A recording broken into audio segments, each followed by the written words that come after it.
Salam, sallallahu wabarakatuh. Ya. Alhamdulillahirabbil alamin wa bihi nasta'inu ala umuri dunya waddin wassalatu wassalamu ala asyrofil anbiya'i wal mursalin sayyidina Muhammadin wa ala alihi wa sahbihi ajma'in. Rabbi shrah li sadri wa yassir li amri wa hlul 'uqdatam min lisani yafqahu qawli. Amma ba'd. Pertama dan yang utama, kita panjatkan puji syukur kehadirat Allah Subhanahu wa taala. Hari ini kita masih diberikan kesempatan untuk melaksanakan kuliah dengan Zoom meeting. Hari ini ada 3 hal yang akan disampaikan. Pertama, terkait dengan tugas akhir ujian akhir semester. Jadi, ujian akhir semesternya berupa eh, penyusunan draft proposal skripsi. Yang kedua, terkait dengan eh, tugas portofolio kuliah dari awal kuliah sampai dengan eh, ke depan. Kemudian yang ketiga, terkait dengan hal-hal yang ingin kalian tanyakan untuk menjadi bahan dalam diskusi kegiatan hari ini terkait tugas. Oke, pertama,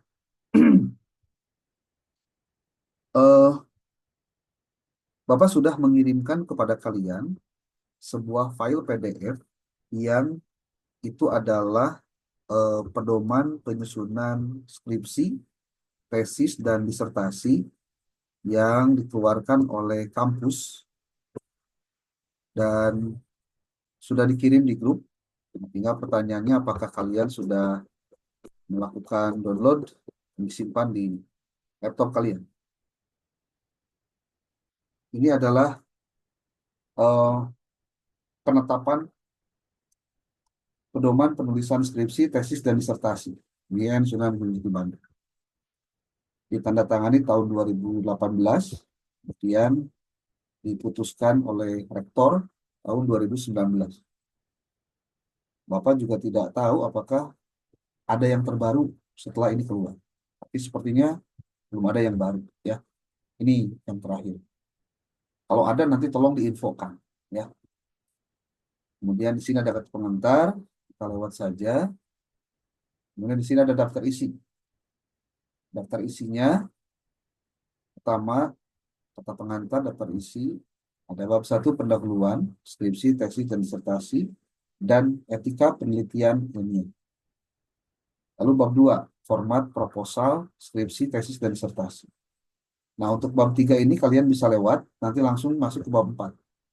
Tata cara penulisan skripsi, tesis, dan disertasi. Kenapa dilewat yang ini? Karena ini kalau kalian sudah dan akan melaksanakan penulisan skripsi. Oke. Kemudian, kita bicara dulu pendahuluan. Bahwa penulisan skripsi, ini Bapak ambil garis besarnya saja, merupakan persyaratan wajib untuk memperoleh gelar sarjana. Ini berarti tidak bisa dianggap sepele ya, kalau sudah ngomongin syarat wajib. Kemudian, ini juga penyampaian hasil penelitian merupakan peluang yang sangat penting bagi mahasiswa untuk menunjukkan kemampuan menerapkan pendekatan dan kaidah ilmiah untuk mendapatkan pengetahuan dan melaporkannya secara tertulis. Kalau secara tertulis, berarti sesuatunya itu bisa dibaca oleh tidak hanya satu orang dan tidak di waktu itu saja, mungkin di waktu-waktu yang akan datang. Pada umumnya, dalam penelitian jenjang sarjana S1 tidak dituntut sintesis atau temuan baru atau penemuan baru. Di S2 baru membuat sintesis atau gagasan baru. Kemudian jenjang doktor menunjukkan pemahaman mendalam mengenai perkembangan mutakhir ilmu di bidang ilmu. Kalau di sini sudah menemukan atau menyusun teori baru atau menyusun eh, pemahaman baru terkait dengan gagasan-gagasan. Sini S3 ya, tidak menjadi bagian kita. Secara berurutan, mahasiswa jenjang S1 diharapkan mampu mengkaji dan mentransfer ilmu pengetahuan berdasarkan prosedur ilmiah. Nah, ini apa yang harus di-highlight oleh kalian tuh, karena ada istilahnya prosedur ilmiah. Kalau prosedur ilmiah, berarti sudah mencakup hal-hal yang terkait dengan eh, bagaimana, apa, kemudian mengapa. Ini prosedur ilmiah. Nah, dalam konteks wahyu memandu ilmu, serta bagaimana implikasinya terhadap kemaslahatan umat. Ini kalau untuk S1. Nah, makanya kalau untuk S1 relatif kita tidak begitu banyak sebetulnya. Jadi sederhana saja. Makanya kalau dalam penelitian yang kuantitatif itu cukup dua variabel, X, Y. Dan kalau untuk kualitatif lebih banyak deskriptif. Oke, ini S2, S3. Nah, perlu dicatat bahwa topik dan metode penelitian yang dipilih sebagai karya tulis ilmiah itu ditentukan oleh mahasiswa sendiri sesuai dengan minatnya. Tapi ruang lingkup kajian harus sesuai dengan ranah program studi tempat si mahasiswa itu menuntut ilmu. Jadi kalian itu silahkan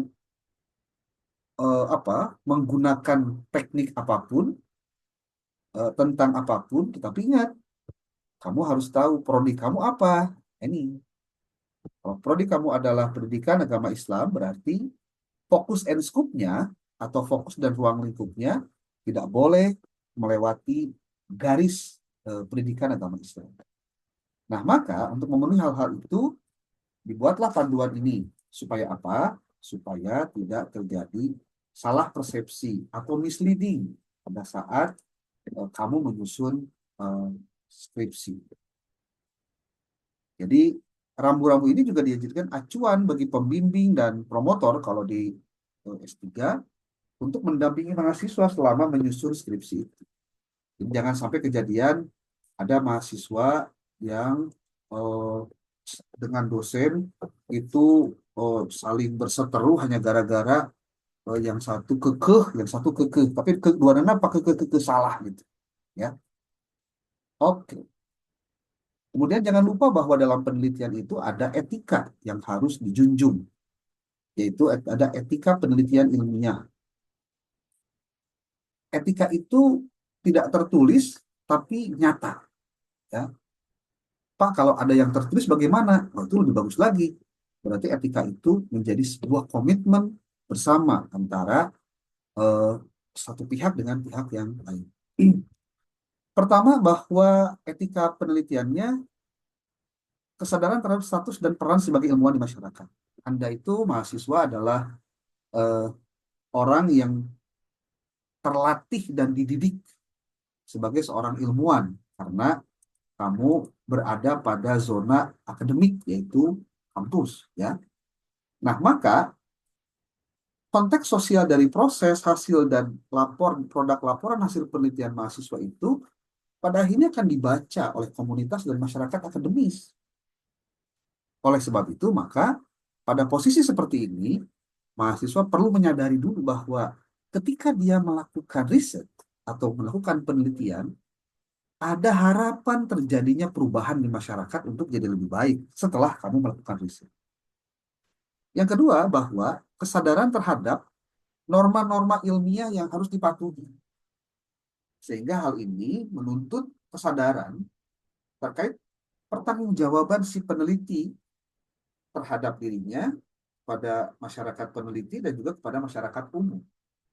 Artinya, kita sebagai orang-orang terdidik lah di perguruan tinggi menjadi komponen penting dari kaum kelas menengah, itu menjadi orang yang memiliki tanggung jawab untuk mencerdaskan masyarakat, mengubah masyarakat dengan hasil-hasil risetnya. Etika penelitian memberikan pedoman tentang hal-hal yang sah dan tidak sah. Artinya, hal-hal yang boleh dan hal-hal yang tidak boleh dilakukan. Jadi jangan sampai yang nggak boleh kerjakan, yang boleh malah tidak dikerjakan. Nah, seorang peneliti akan dianggap melanggar moral. Wah, keras ini ya. Atau melanggar etika penelitian dan berpotensi mendapatkan sanksi jika ini satu, mengacu dan atau mengutip istilah atau kata-kata dan atau kalimat atau informasi dari suatu sumber baik secara utuh ataupun juga sebagian tanpa menyebutkan sumbernya dalam catatan kakinya. Artinya dia tidak menyebutkan sumbernya ini dari mana. Karena segala sesuatu yang tidak disebutkan sumbernya berarti itu menunjukkan hasil dari si peneliti itu sendiri. Nah, kemudian yang kedua, jika dia menggunakan sumber gagasan, pendapat, atau pandangan, atau teori tanpa menyebutkan sumber dalam catatan kaki, itu pun masuk kategori melakukan pelanggaran. Ya, jadi kita harus jujur mengatakan kalau ini kamu kutip dari A, ya sebutkan kutipan.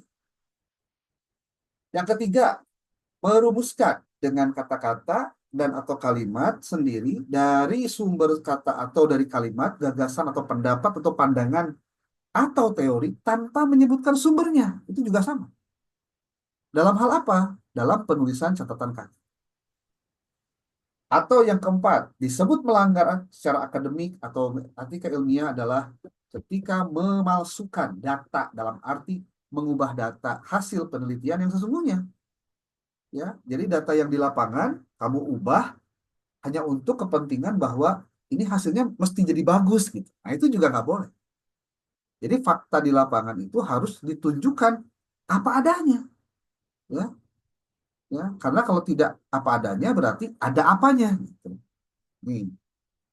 Kemudian yang kelima, berbohong. Nah ini berat ini kalau udah ngomong bohong.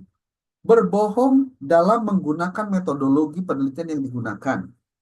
Misalnya dalam menentukan sampel, memalsukan objek, responden secara random dalam eksperimen tanpa disebutkan kenapa dan bagaimana alasan. Itu juga tidak boleh dilakukan. Yang keenam, membuat rekayasa data yang tidak sesuai dengan data penelitian sesungguhnya. Itu yang kita sebut dengan istilah fabrikasi. Ya. Kemudian tujuh, mengklaim penelitian orang lain sebagai penelitiannya sendiri. Ini hati-hati nih. Mahasiswa kadang-kadang anggap, ah, dah mual kenyahuan iya, copy paste aja skripsi orang lain. Hanya diubah nama tempatnya saja, diubah saja lokasinya di mana, tapi isinya tetap sama punya orang lain. Nah itu, mengklaim penelitian orang lain sebagai penelitian dirinya sendiri. Yang kedelapan, mengubah data asli dari lapangan agar dapat menguji hipotesis sesuai dengan kehendaknya sendiri. Ini sama dengan pernyataan yang awal. Tidak boleh mengubah data yang terjadi di lapangan. Nah, di sini ada peraturannya. Jika si mahasiswa atau si peneliti itu melakukan rekayasa, pemalsuan, kemudian ya sebutlah tidak benar gitu penggunaan datanya, maka di sini dia melakukan penjiplakan, ada dana, ada sanksi pidana paling besar 200 juta. Tapi Pak, kayaknya selama ini belum terjadi, sudah terjadi, tapi bentuknya bukan pembayaran, tapi pencabutan gelar. Ya, pencabutan gelar dimungkinkan terjadi jika ada orang yang merasa dirinya hak ciptanya atau dia punya sesuatu yang dia sudah pernah sampaikan dalam forum tertentu atau dia cetak dalam eh, dalam bentuk buku yang kemudian disitasi oleh orang lain tapi orang lainnya tidak menyebutkan sumbernya. Ini termasuk kategori hal yang melanggar etika. Nah, untuk menghindari terjadinya plagiarisme, peneliti dan pihak yang berwenang harus melakukan pengecekan, ya, dengan software-softwarenya ada. Softwarenya ada duplicate checker, copyleft, speculator, plagiarism checker, plagium, Plexscan, Viper, Turnitin, termasuk untuk bagaimana melakukan pengecekan. Ini benar apa tidak? Ada orang lain yang sudah mengutip, lalu kamu melakukan proses pengambilan data punya orang lain. Oke. Sekarang bagaimana format dari proposal skripsi? Kita nggak sebutkan tesis dan studi ya. Pokoknya format dari skripsi ini. Proposal itu apa sih? Proposal itu adalah karya yang dipersiapkan oleh mahasiswa sebagai langkah awal untuk merancang skripsi. Tujuannya adalah agar dia sudah siap pada saat nanti ada kegiatan ujian SUP, SUPS namanya dia, Seminar Usulan Penelitian Skripsi. Mata kuliah metodologi penelitian adalah salah satu mata kuliah yang secara langsung memberikan pengetahuan, keterampilan, dan pendalaman terhadap materi-materi yang bersinggungan dengan penelitian. Makanya di antara kamu dibuat jadi kelompok, lalu dari kelompok itu lalu mendalami satu bab tertentu, kemudian kamu menyajikannya dan disampaikan kepada kawan-kawan.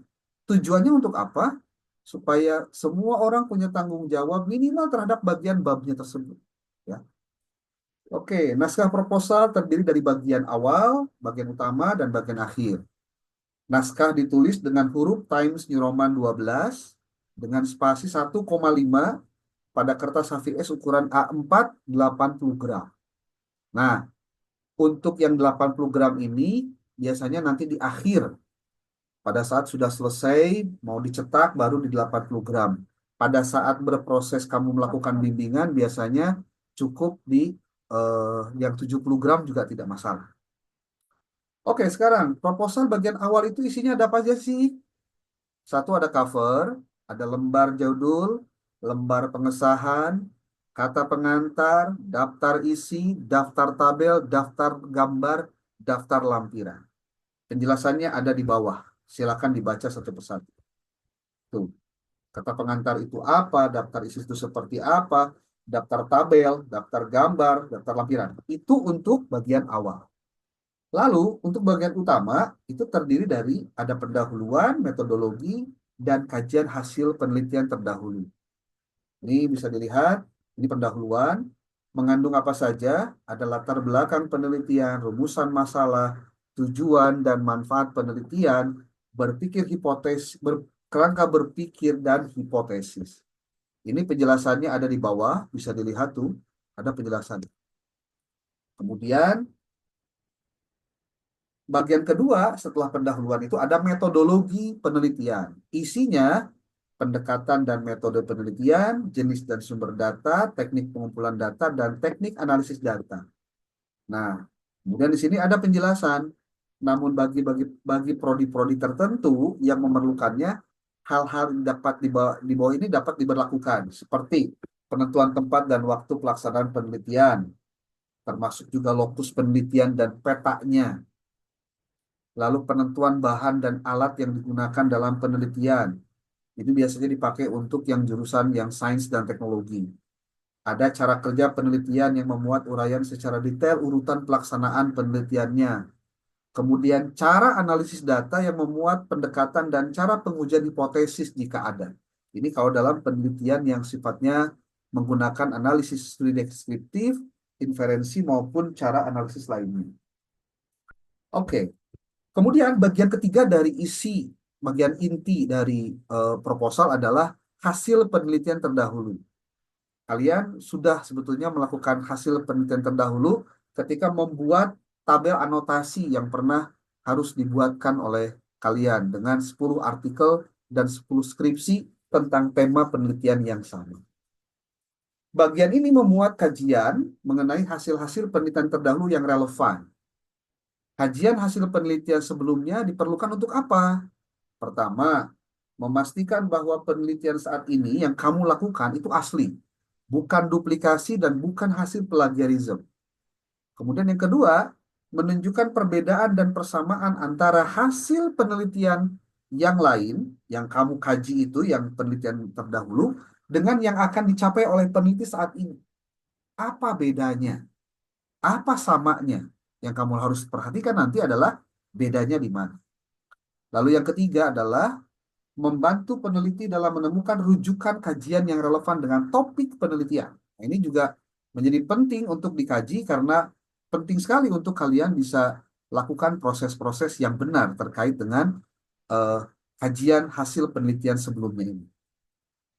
Nah, itu. Dan terakhir adalah bagian akhir terdiri dari jadwal pelaksanaan, daftar pustaka, dan lampiran-lampiran. Oke, ini adalah proposal penelitian. Kita lihat bab keempat, bab terakhir. Ini dilewat dulu aja bab tiganya.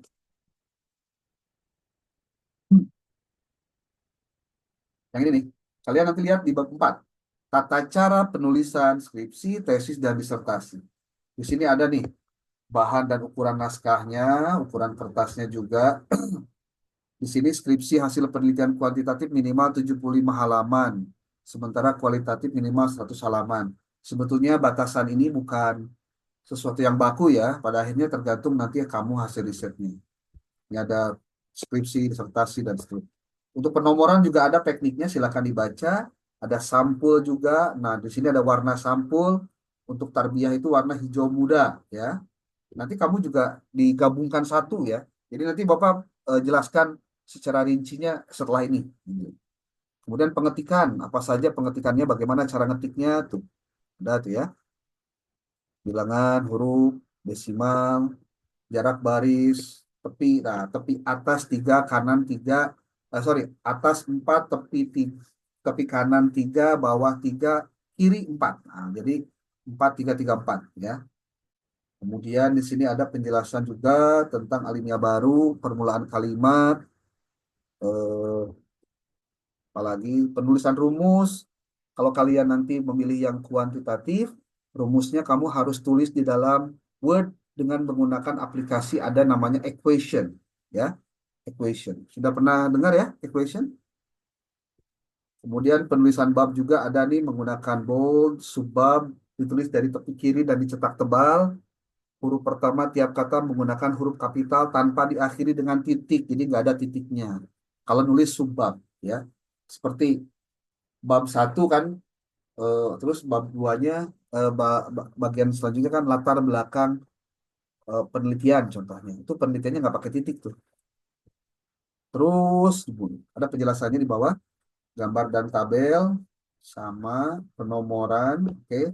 Untuk awal proposal dari halaman pertama sampai dengan daftar gambar itu ditulis dengan huruf Romawi kecil.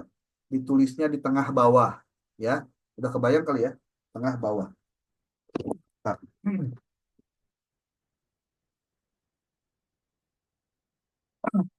kemudian bagian utama dan akhir dimulai dari bab 1 sampai dengan halaman menggunakan angka Arab. Oke. Untuk apa? Penulisan kalau skripsi atau tesis ya. Kalau untuk nanti menulis apa? Proposal apakah pakai bab atau tidak? Nanti kita akan lihat. Tabel juga ada penulisannya, ini persamaan juga. Tabel kanan, ini juga ada tabel, tidak boleh terpotong. Tabel, ini cara penulisan tabel ada, gambar juga ada. Ini bahasa yang digunakan, ini juga ada tuh. Nah, transliterasi, kalau kemudian kamu ada istilah dalam bahasa Arab yang kemudian kamu tulis ke dalam bahasa Indonesia, itu istilahnya transliterasi. Ini ada aturannya menggunakan eh, aturan, ada dalam lampiran di buku ini ada, di file ini ada. Nah, untuk pengutipan citasinya dengan menggunakan apa style edisi ke-6. Ini sebetulnya edisi ini edisi lama, karena yang kalau yang sekarang edisinya edisi baru. Jadi kalau kamu nanti menggunakan reference manager seperti Zotero atau apa eh, Mendeley, kamu gunakannya apa style edisi 7 ya. Penulisannya dalam teks, in text citations dan dalam daftar pustaka. Nanti juga ada contohnya kok. Ini daftar catatan kaki itu bentuknya footnote, perlunya bukan untuk sitasi, tapi untuk menjelaskan tema-tema tertentu yang dianggap penting. Ya, oke. Ini sama, ini judulnya nih. Nanti kalau untuk proposal tinggal ganti proposal penelitian. Ya, kemudian di sini apa style nih? Kalau diambil dari buku, ketika ditulis dalam daftar pustaka, nulisnya begini. Artinya nulisnya adalah tulisan nama belakangnya dulu atau nama keluarganya dulu, marganya dulu. Baru tulisan ini kan seperti Muhyiddin Syah, tulisannya di Syah, M gitu disingkat ya. Memang begitu penulisan dalam apa style 7 ya. Ini juga sama. Nah, ketika dikutip dalam teks seperti ini, Syah, 2018 gitu. Jadi pengutipannya eh, hanya Syah saja. Nanti dalam penulisan daftar pustakanya jadi begini nah, gitu. Nah, ketika ditulis kalau artikel jurnal, kalau ada namanya banyak gitu, kemudian ditulis Pada saat ditulisnya jadi gini, Alia dan kawan-kawan. Kalau kamu menggunakan Mendeley, kamu udah nggak pusing lagi, udah langsung di truk, langsung tap gitu, nggak susah. Ya. Kemudian kalau dokumen web ditulis dalam webnya begini, kalau dalam tulisan ketika dikutipnya jadi begini. Dokumen pemerintah ditulis dalam data pustakanya begini, kalau dalam undang-undangnya begini tuh, dalam penulisan kutipan.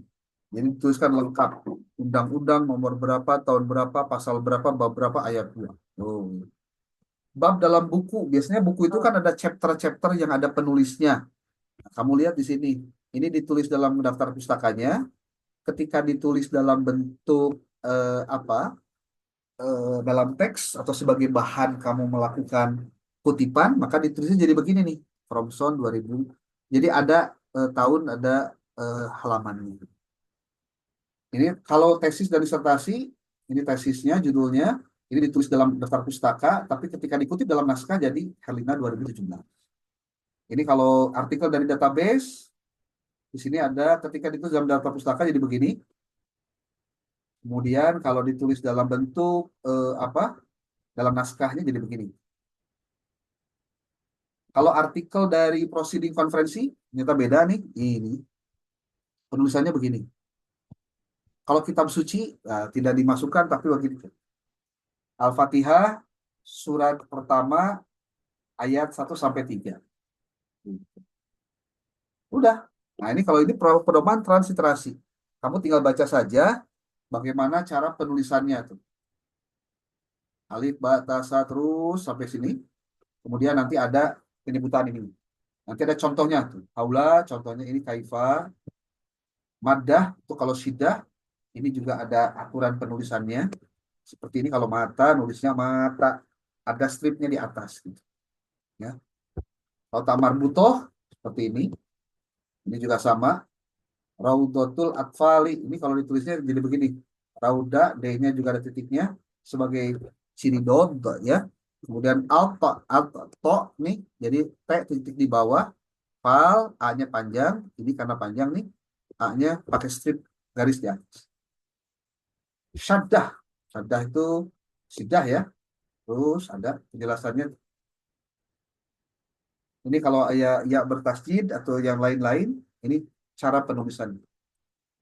Kata sandang, ini yang al itu. Lalu ada hamzah, bagaimana cara penulisannya. Jangan sampai nanti keliru penulisan biasa dengan penulisan yang benar sesuai dengan kaidah ejaan yang disempurnakan. Kemudian ini tentang penulisan kata Arab yang lazim digunakan dalam bahasa Indonesia. Nih, misalnya. Tuh. Ini lafaz Allah juga sama. Huruf kapital, tuh, yang disempurnakan. Dalam bahasa Arab itu tidak ada huruf kapital semua, nggak ada. Huruf Arab begitu. Weh, sugan lamun nulis Alhamdulillahirobbilalamin, alifnya jadi lebih badan daripada yang lain, yang enggak juga. Ya. Oke, itu yang disebut dengan transliterasi. Oke, sampai dengan menit ini mungkin ada yang mau ditanyakan dulu, boleh?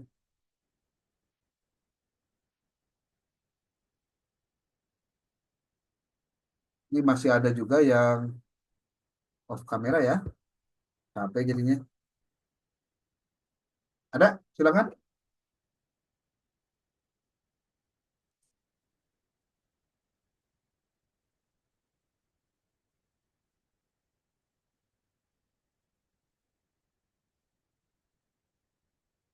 Oke, kalau tidak ada, kita lanjutkan dengan pembahasan terkait materi ini nih. Bapak mau minta bantuan nanti kepada pihak OSMA dan PJ untuk nanti bantu Bapak melakukan pengecekan terhadap pekerjaan teman-temannya ya, dengan membuat yang namanya daftar checklist. Jadi daftar checklist ini nanti dilampirkan oleh seluruh mahasiswa di dalam datanya. Maksudnya apa sih Pak? Nggak ngerti? Oke, kita jelaskan. Perhatikan baik-baik ya, jangan ngicep.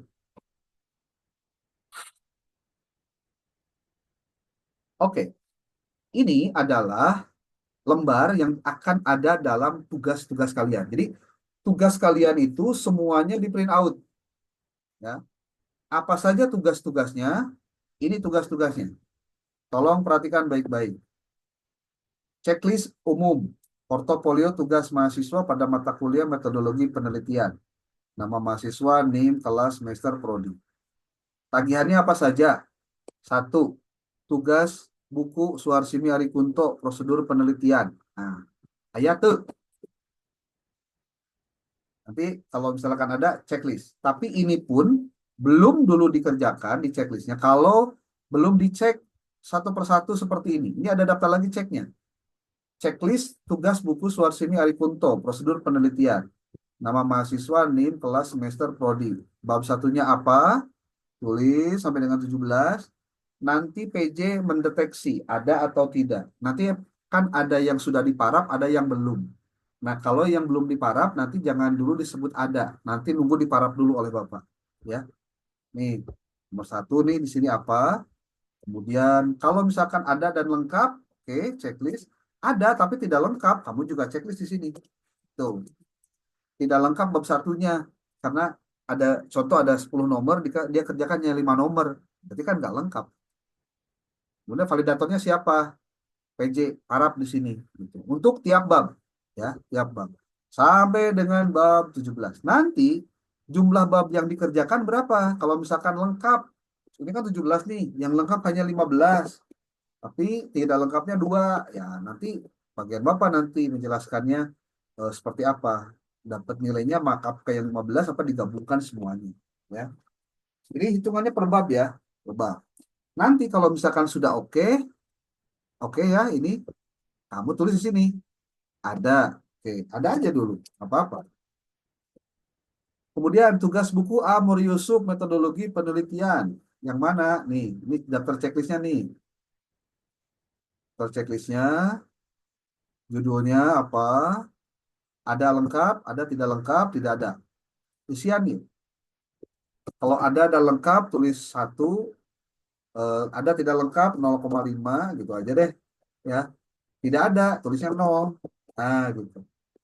Nanti tinggal dihitung, ada 18 nggak? Kalau 18-nya full semua 18, tulis 18. Ininya 0, ininya 0. Gitu. Ya, bisa dipahami PJ ya.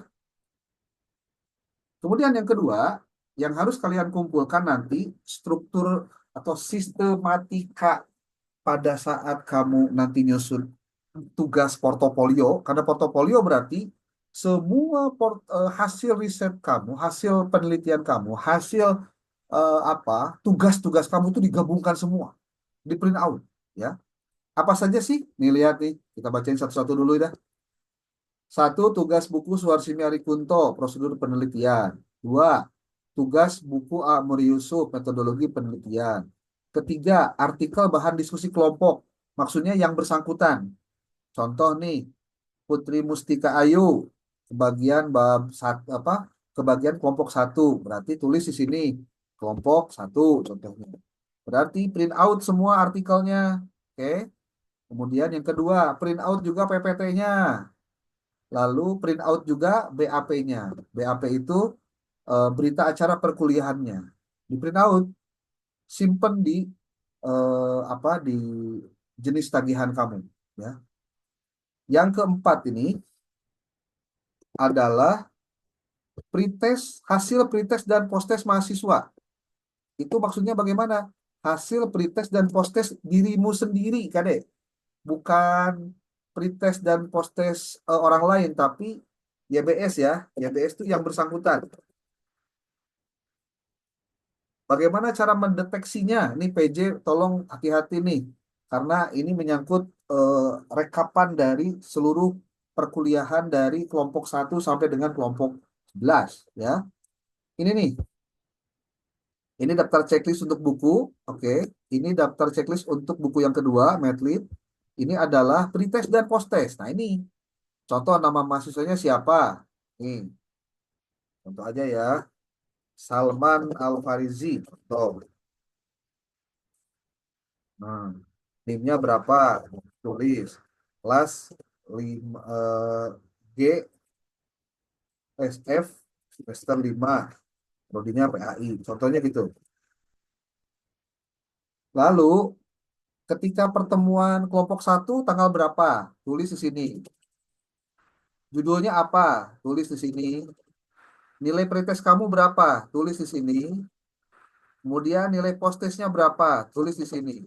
Terus Posma atau PJ wajib melakukan validasi, tanda tangan di situ. Di tiap punya orangnya, ya. Kemudian pertemuan kedua apa? Judulnya apa? Kemudian pretestnya dapat berapa? Posttestnya dapat berapa? Tulis di sini. Tulis sampai dengan terakhir. Nih, sampai dengan 11 kelompok. Nanti pretestnya dirata-ratakan. Jumlahkan total bagi 11. Pustes juga sama di sini. Jumlahkan total. Kemudian bagi 11. Rata-ratanya berapa? Tulis di sini.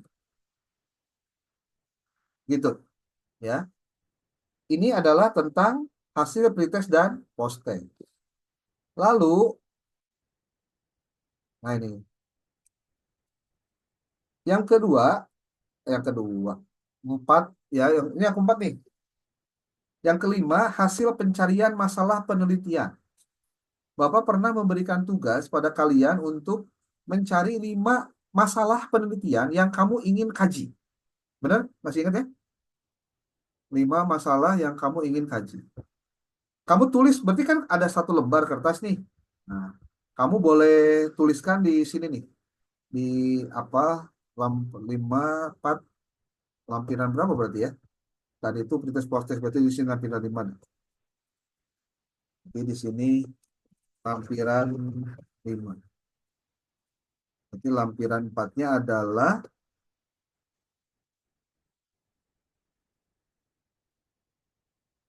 hasil pencarian masalah penelitian. Nah ini. Nah ini tuliskan di sini. Nah, ini nanti kamu setelah melakukan kajian terhadap buku, artikel, ilmiah, dan tren penelitian saat ini,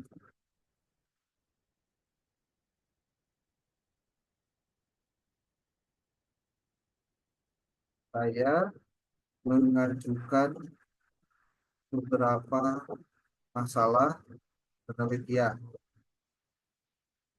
yaitu ini. Yang itu kemudian kamu akan pilih menjadi hasil bagian dari riset kamu. Uh, uh, uh, uh. Ini adalah bagian dari cara untuk mengemukakan kira-kira masalah penelitiannya itu ada atau tidak, bisa atau enggak untuk dilakukan proses penelitian lanjutan. Ini 4, 5, mungkin 6, 7. Oke, tadi sampai dengan pencarian masalah penelitian. Lalu yang keenam adalah tabel anotasi. Yang kamu harus cari 10 artikel dengan 10 buah skripsi ya. Masih ingat? 10 skripsi dan artikel.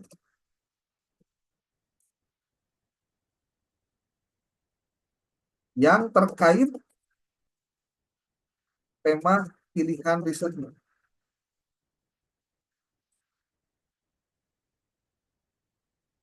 Jadi tiap mahasiswa pasti berbeda-beda dari sisi artikel yang dia jadikan sebagai bahan anotasi. Dan harap diingat, 10 skripsi dengan 10 artikel ini akan menjadi referensi yang akan kamu gunakan dalam penelitian kamu 10 tahun terakhir. Nah, kemudian yang ketujuh adalah hasil pencarian gap dan novelty secara digital. Bapak di sini nggak menunjukkan ininya ya, tapi artinya begini. Kamu pernah diberikan tugas ke Bapak, kamu harus menggunakan force viewer untuk mendeteksi tentang riset kamu itu, jenis penelitiannya, apakah sudah banyak yang mengkajinya atau tidak. Dan kamu harus buktikan itu secara digital dengan mencoba memasukkannya ke dalam software namanya analisis bibliometrik dengan force viewer. Sudah pernah melakukan itu? Kalau belum, lakukan. Karena ini tahapan yang harus dilakukan sebelum kamu masuk ke judul penelitian kamu apa. Ini. Kemudian yang kedelapan adalah output studi pendahuluan. Harap diingat nih, waktu itu kan kamu pernah diberi tugas untuk sebagai tugas UTS malah untuk melakukan studi pendahuluan. Nah, studi pendahuluan ini pada prinsipnya harus ditulis.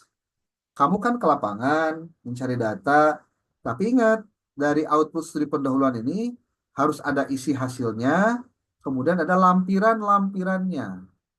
Ada lampiran instrumen dan lembar wawancaranya, lalu ada hasil wawancaranya harus ada, kemudian instrumen lembar observasi, hasil observasi, ada instrumen dan lembar studi dokumentasi, ada hasil studi dokumentasinya, lalu ada foto kegiatan pada saat studi pendahuluan, dan objek di lokasi penelitian, di lokasi tempat kamu melakukan SP ya, lokasi SP.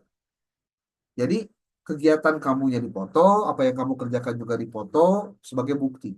Nih, ini yang nomor 8. Ini mah untuk strukturnya ada dalam ChatGPT yang pernah Bapak kirim ke kalian. Ya. Kemudian yang ke-9 ada output proposal skripsi. Nah ini yang akan kita bahas. Yang tadi Bapak disampaikan teh ya. Ingat ya, bahwa penulisannya mungkin tidak menggunakan bab, tapi cukup seperti ini saja. Bagian 1, bagian 2, bagian 3, 4, 5, 6, sampai dengan 6 nih. Bapak diberi contoh di bawah ini. Ada contohnya nih di bawah. Susunan proposal. Ada sampul depan, lembar judul, dan seterusnya. Nah, nanti untuk bagian proposalnya, kamu nih pakai cover di depan, lalu ada pendahuluan. Pendahuluannya apa, bagaimana, cara pengutipannya tadi sudah ada di dalam buku pedoman penulisan yang tadi disebutkan. Ya, ini jadwalnya sampai. Harus ada komponen-komponen ini untuk nanti menyesuaikan dengan penilaian ini sini. Nih, di sini nih. Nah, ya, lalu selanjutnya itu baru nomor 9 ya. Nomor 10-nya adalah kehadiran aktivitas dan partisipasi. Ini mohon Ibu PJ ya sama Bapak Kosma bantu Bapak untuk setiap mahasiswa mendapatkan kejelasan ini nih. Kehadiran aktivitas dan partisipasi. Contoh lagi lah. Ini ada Putri Mustika Ayu. Ya, ini Putri. Contohnya Putri Mustika Ayu. NIM-nya berapa, nanti tulis. Kelasnya berapa, tulis. Prodinya apa, PLI ya. Nah, di pertemuan 1, coba tanggal berapa, diadakannya online atau offline. Kalau offline berarti offline. Offline. Hadir nggak dia? Kamu hadir nggak? Kalau hadir tulis angka 1. Ya. Kalau kamu presenter bukan. Bukan, karena pertemuan 1 kan masih Bapak ya. Berarti 0. Bertanya nggak? Enggak Pak, 0. Menanggapi nggak? Enggak, 0. Itu aja simple. Makanya data ini akan terdeteksi manakala kamu sendiri yang melakukan. Ya. Nah, kalau kebetulan di pas pertemuan keempat kan itu pertemuan apa? Diskusi ya, kelompok 1. Kegiatannya offline contohnya. Kamu hadir ya, hadir. Presenter bukan? Ya, presenter. Oke, kalau presenter berarti kesininya kosong nih. Ya. Tapi kalau dia bukan presenter, contoh nih, contoh di pertemuan offline juga hadir ya, tapi dia bukan presenter, tapi dia bertanya. Berarti angka 1 di sini. Kalau menanggapi, ya menanggapi karena dia, kalau menanggapi berbeda dengan bertanya. Kalau bertanya mah dia mengajukan pertama, kalau menanggapi mah bukan sebagai penanya, tetapi pada saat selesai paparan dari presenter, ya, dia memberikan masukan. Nah, memberikan masukan atau menanggapi atau tambahan. Itu tuh. Tuh, ini cara pengisiannya. Kalau misalkan dia memberikan tambahan atau ini angka satu, ini berarti tidak bertanya, tapi menanggapi saja. Cukup. Ini ada kosong nih. Buat apa nih kosong? Ini kosong untuk bentuk lain-lain. Lain-lainnya. Makanya tidak dituliskan langsung ya. Lain-lain aja. Itu mungkin lain-lainnya bisa Bapak yang ngisi atau bisa kamu yang ngisi terserah. Ya. Apa lain-lainnya nanti tulis sendiri di sini. Nah, ini untuk menunjukkan bahwa kamu memberikan tambahan. Termasuk ketika kamu kemarin menyampaikan, kan Bapak minta ke PJ untuk menyampaikan siapa yang mau bertanya, sok tuliskan pertanyaannya. Nah, ini pertemuan keberapa? Kemarin kan pertemuan 13. Ini seperti online kan kemarin, kamunya hadir, kamu bukan sebagai presenter, tapi kamu bertanya nih, materinya tertulis bertanya, berarti nanti di sini nih, tulisnya di lain-lain. Menyampaikan tulisan secara menyampaikan pertanyaan dalam tulisan ke PJ, kan bisa begitu, itu lain-lain ya. Nah, ini ditulisnya berarti eh, Bapak ditulisnya karena ada khusus begini, berarti ini khusus saja diberikan catatan gitu ya. Ini ditulis juga tanggal-tanggalnya nih sampai sekarang tanggal 14, pertemuan ke-14 tanggal berapa sekarang? Tanggal 5 ya? Bulan 12. 2000. Nampak. Hah? 6. Oh iya 6 ya, sorry ya. Tanggal 6 bulan 12 2024. Nah, contoh begini. Tuh. Oke. Ini untuk penjelasan ini nih. Apa kehadiran, aktivitas, dan partisipasi. Oke. Nah, lalu untuk biodata mahasiswa, Bapak bebaskan pada kalian maunya kayak gimana. Tapi yang penting ada fotonya ya, biar kelihatan ada orangnya. Foto, data diri, dan lain-lain. Jadi, lembar ini ada di halaman depan nanti untuk mendeteksi pekerjaannya nyampe beres atau tidak. Ketahuan beresnya atau tidaknya dari ketika kamu nanti memberikan penjelasan tentang ini. Ingat ya, proposal yang kamu buat harus relate dengan eh, studi pendahuluan yang kamu lakukan. Tidak boleh studi pendahuluannya tentang motivasi, ternyata di pelebah proposalnya malah tentang yang lain-lain yang bukan motivasi. Itu clear. Jadi artinya penyusunan proposal itu harus relate dengan studi pendahuluan. Jangan sampai kejadian studi pendahuluan itu ternyata tidak memberikan dampak apa-apa pada saat kamu menyusun proposal. Itu repot. Ya. Karena data pada saat kamu melakukan studi pendahuluan itu akan dipakai dalam penyusunan proposal penelitian. Oke, sampai sini dulu. Ada yang mau ditanyakan, silakan. Bapak minta maaf kalau ya banyak tugas. Dari awal harus harus apa? Harus disclaimer dulu. Kenapa? Karena mata kuliah ini bukan mata kuliah yang gampang dipelajari.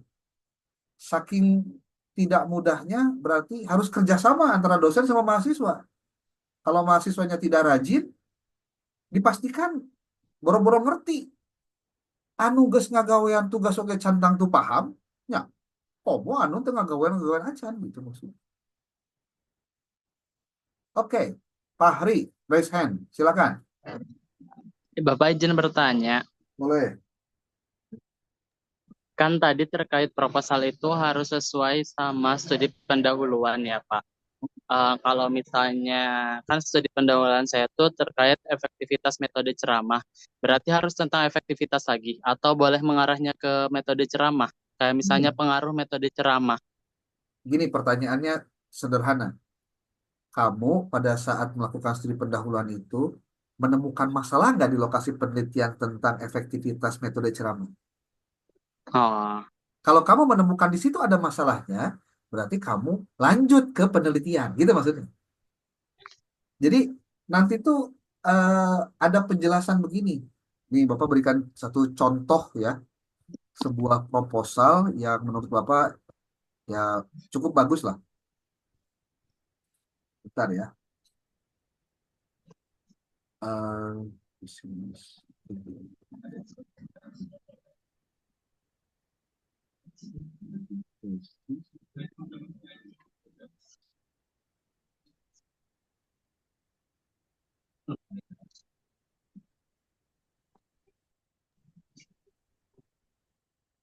Bentar.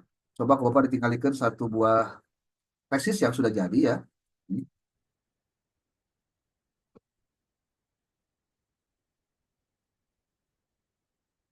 Ini judulnya nih.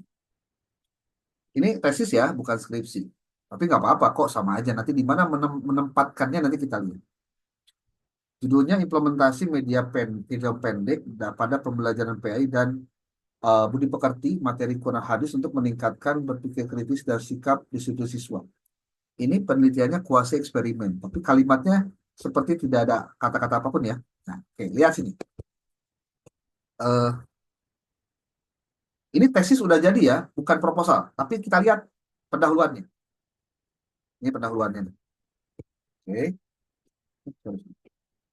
Ini pendahuluannya. Kalau ini dia menggunakan sistem footnote karena di pasca ya.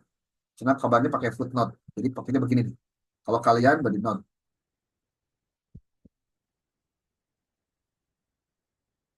Terus,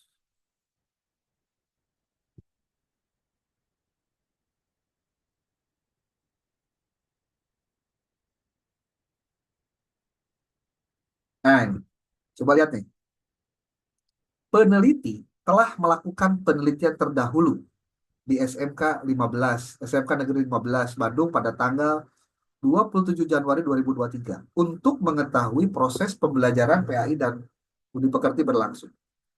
Dengan cara observasi dan wawancara kepada guru PAI dan BP dan beberapa siswa, dari hasil wawancara penulis memperoleh informasi dari guru PAI dan BP bahwa sebelum guru tersebut mengajar telah melakukan persiapan yang matang, seperti menyusun modul ajar, menyiapkan model problem-based learning, kemudian metode, dan melalui media video untuk pembelajaran yang menarik, serta membuat instrumen evaluasi sebagai salah tolak ukur untuk mengetahui ketercapaian pembelajaran PAI dan budi pekerti. Terutama dalam hal ini adalah fokus untuk mengetahui berpikir kritis dan sikap disiplin siswa. Peneliti juga mengobservasi proses pembelajaran berlangsung dan memang sesuai dengan yang direncanakan guru PAI sebelum mengajar. Namun, nah ini baru nih muncul masalahnya. Namun, upaya yang telah dilakukan guru PAI dan BP masih belum tercapai. Seperti temuan peneliti bahwa siswa masih kurang memahami pokok permasalahan dan siswa kebanyakan mengungkapkan pendapatnya yang bias dan tidak tertuju dari apa yang dimaksud dari topik pembahasan. Para siswa hanya menyampaikan PAI dan buku yang sama seperti di buku, video yang telah diamati dan materi Al-Quran dan hadis yang sudah tersedia dalam buku PAI dan buku. Harusnya siswa dapat mengembangkan argumentasi dan sumber faktual yang telah dialami atau diketahui serta menguraikan maksud ayat dan hadis yang berkaitan dengan yang sedang dikaji. Bahkan berdasarkan studi dokumentasi didapatkan hasil nilai pas semester 2 pembelajaran PAI KKM 75 dari dua kelas yang diajar oleh Bu Risna, kelas 11 DKV 1 dan 2 masing-masing berjumlah 35 orang. Total dua kelas tersebut ada 70 siswa, namun yang lulus hanya 24. Ini kan masalah-masalah yang didapatkan pada saat kamu studi pendahuluan. Gitu. Ya. Tuh. Nah, ini Iya, contohnya. Pak. Ini contoh. Oke. Begitu ya. Jadi, siapa tadi? Oh, jadi pohon. Pak Hari. Pak Hari ya.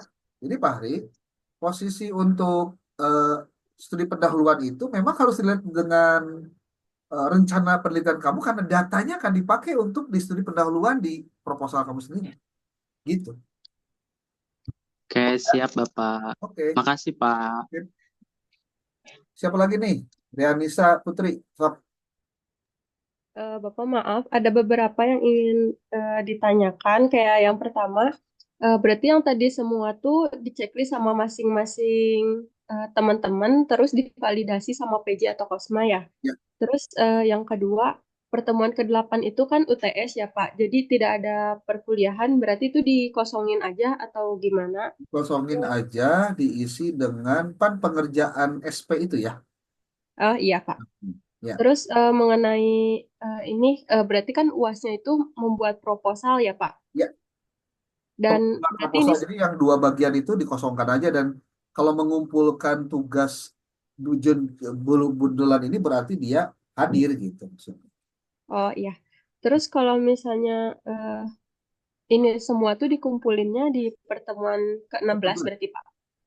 Bapak di pertemuan ke-16 itu nanti hadir di kelas sambil memarap semua pekerjaan kamu pada saat. Jadi gini, semua pekerjaan kalian itu sudah dibundel, dijilid, oke?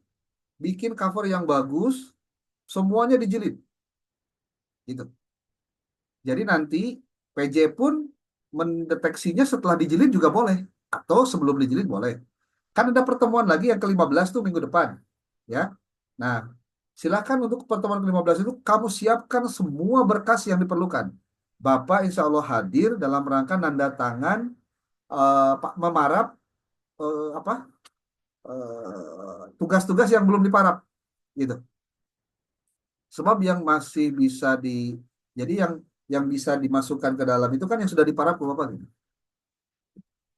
Jadi minggu depan mah insya Allah Bapak di kelas, ya. Tapi kalau bisa jangan sore ya jamnya, kembali ke siang bisa ya. Udah beres kali ujian ICT-nya? Sudah Bapak, Sudah Pak. Nah, sudah Bapak. Sudah. iya itu. Gitu ya. Oke. Kalau ada lagi nanti boleh boleh nanya lagi boleh. Ya. Oke, Baik Roro Pak. Nurul. Oke. Roro, ayo Roro. Bapak izin bertanya kalau Pak, sebentar. Izin bertanya Pak, Hmm. kalau proposal ini mengharuskan ke lapangan lagi nggak? Soalnya beberapa sekolah itu kan sekarang udah UAS ya Pak, dan menjelang akhir akhir tahun ajaran gitu ya. Jadi saya juga sudah mengkonfirmasi ke sekolah yang sebelumnya saya SP, ternyata tidak menerima gitu Pak untuk proposal gitu. Jadi untuk proposal ini apakah mengharuskan ke lapangan lagi atau tidak Pak? Maksudnya gimana? Kamu tidak boleh ke sana lagi apa gimana? Iya Pak, karena guru-gurunya kan sibuk rapot gitu gitu Pak, karena sekarang sedang UAS. Ya, gini, dengerin. Ketika menyusun proposal, kamu nggak usah ke lapangan lagi karena kamu sudah ke lapangannya waktu studi pendahuluan. Ngerti nggak? Jadi kamu mah kan ketika menyusun proposal itu nggak lagi menyusun nggak lagi ke lapangan, nggak usah. Cukup studi pendahuluan itu yang kamu ke lapangannya. Kalau kamu nanti sudah seminar proposal, lalu kamu ditandatangani ACC, kamu dapat SK dan kamu ditempatkan bukan saya ditempatkan, kamu tempat risetnya di sekolah yang tempat kamu mengadakan studi pendahuluan, baru kamu datang lagi ke sana kasih surat gitu, ya. Kalau sekarang mah nggak usah kan udah kemarin.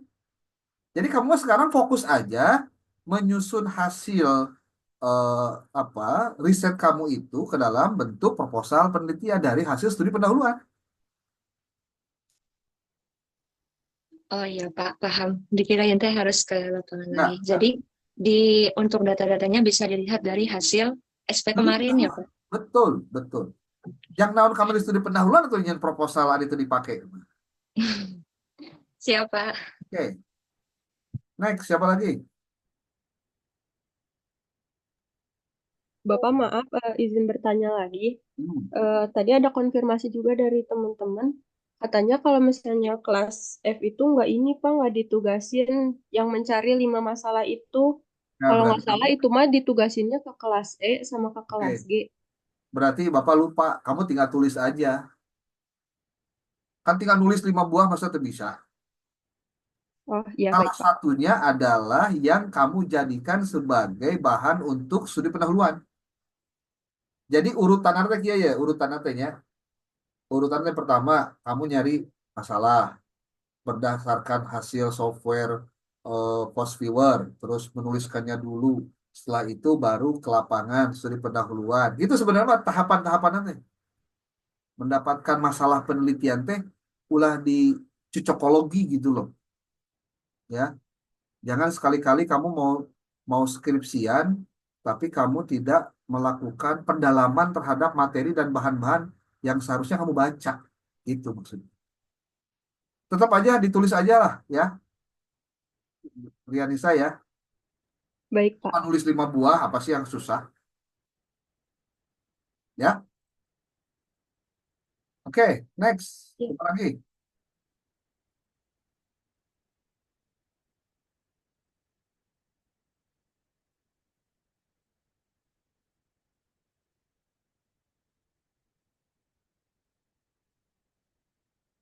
Ada lagi? Halo, sudah paham semua? Oke, jadi kalau minggu depan Bapak ke kelas, kamu tidak usah dulu menjilid ya, kalau memang belum selesai. Tapi kamu paraf dulu aja, Bapak di paraf-paraf pula. Nanti setelah itu kamu susun, PJ juga melakukan proses validasi, terus nanti tinggal dilakukan proses yang Bapak jadi tanggal berapa pertemuan ke-16 teh?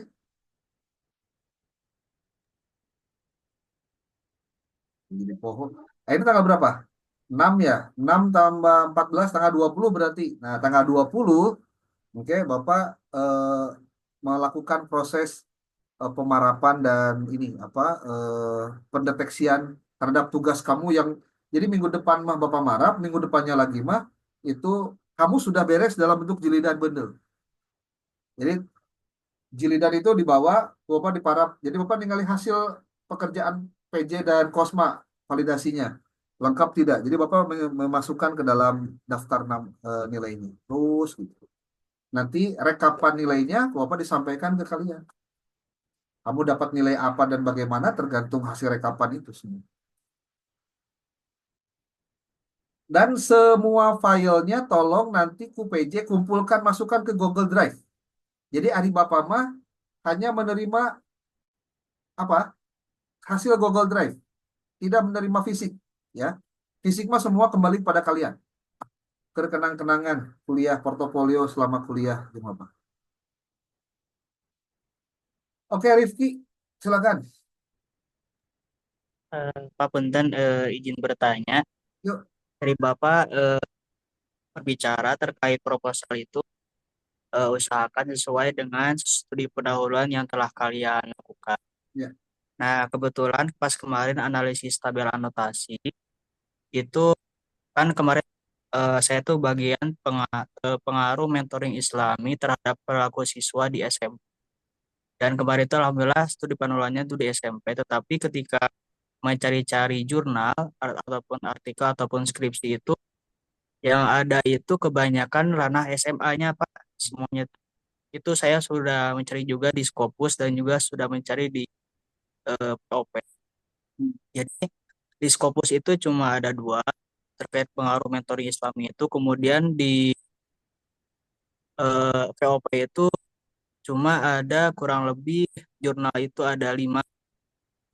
Nah mungkin kalau misalkan dan juga kebanyakan pasti lihat di Google itu karena emang saya stuck gitu. Jadi saya nyari di Google gitu, bukan di Scholar, di Google biasa.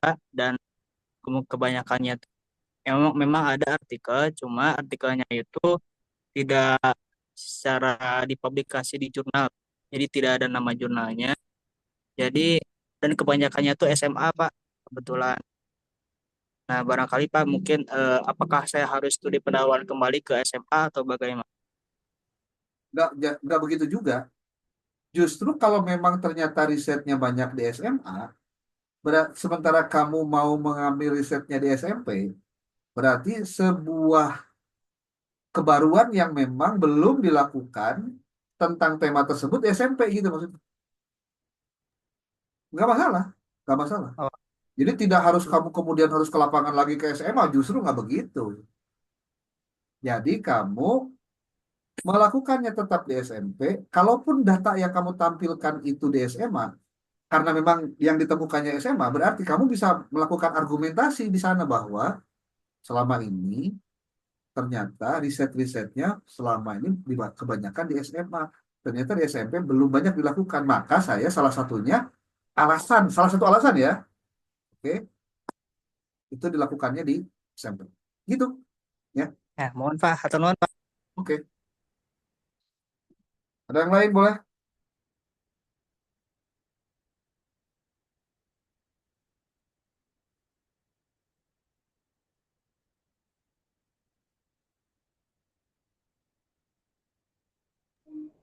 Bapak izin bertanya. Ya, siapa tuh? Rahma, Pak.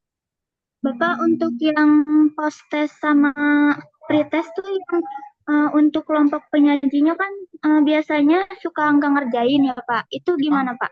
Kosongin lah. Kamu kan bisa beralasan di situ presenter kan? Ya kalau kalau presenter mah nggak usah ngisi lah. Oh iya Pak, siap. Ya, Terima kasih Bapak. oke. Tapi Bapak mau nanya dulu nih, siapa di antara ke PJ siapa yang tidak mengisi atau tidak mengikuti? Nanti ketahuan. Jangan Bapak minta jangan sampai ada kong kaling kong di urusan pengisian nilai ya. Bapak memang tak apal, tapi Gusti Allah mah apalin. Ya. Oke, ada lagi?